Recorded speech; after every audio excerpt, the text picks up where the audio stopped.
Roycast. My name is R-O-Y. Roy. All right, welcome to the Roycast. This is my first guest, JP Sears. Are you related to the Sears family? Are you from, I used to buy a lot of tools at Sears. Yeah, I am related to my Sears family. My mom and dad both come from the Sears family, and my dad does have a lot of tools. In fact, I remember when I was 15, the garage got broken into, and a lot of his tools were stolen. So I guess we found you, Roy.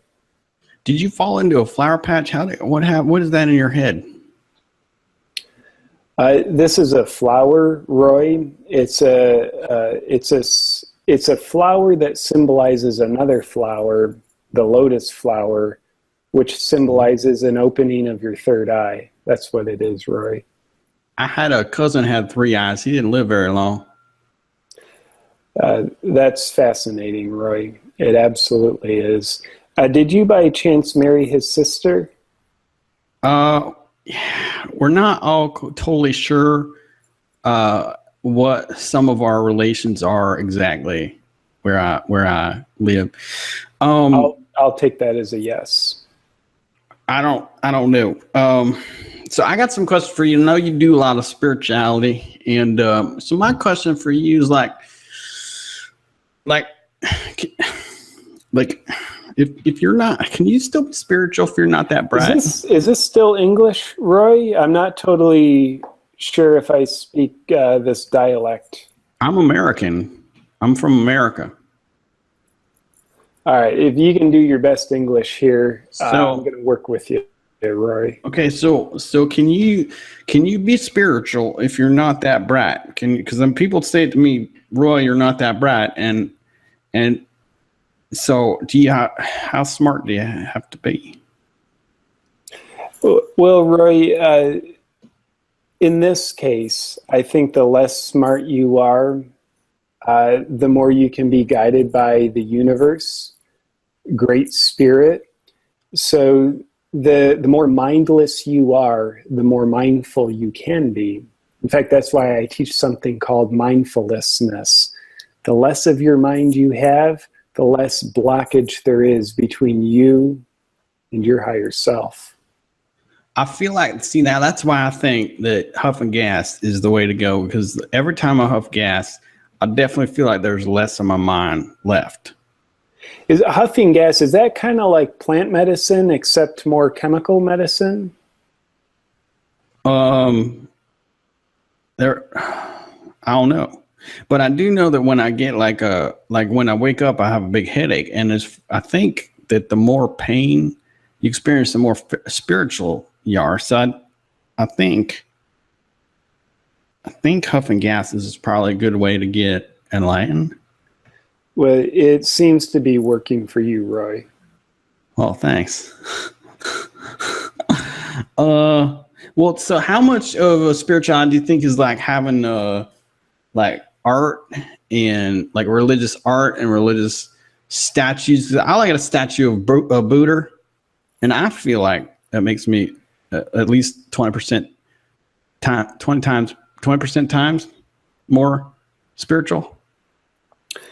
Well, Roy, your first huffing gas-induced brain mistake here was thinking that religion and spirituality is the same thing. They're not. Being religious is the least spiritual thing you can be.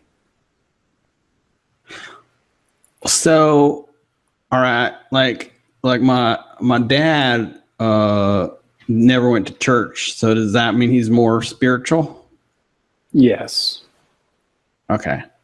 Because he used to beat us a lot, but I guess maybe that was a form of training or something. Yeah, maybe. And have you ever considered that you perhaps deserved it? Oh yeah.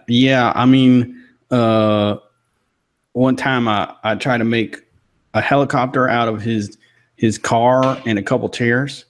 So I probably did deserve it when I did that. Yeah.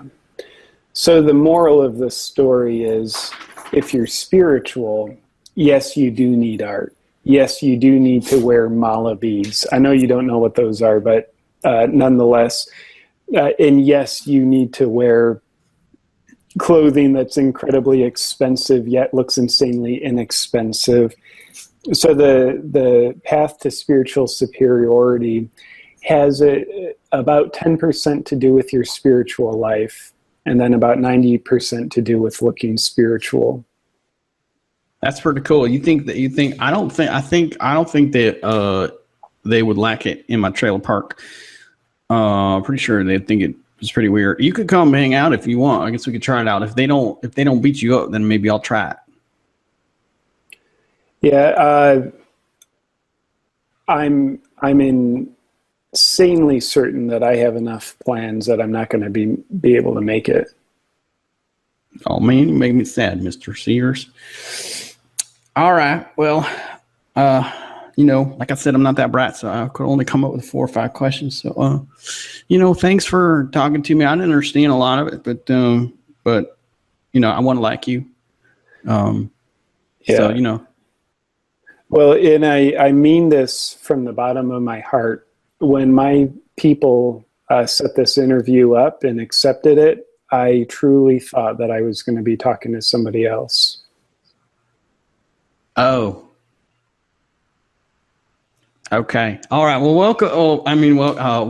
Welcome. No.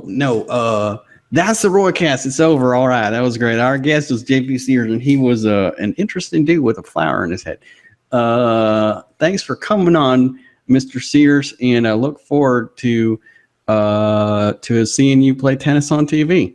It's being very exciting. All right.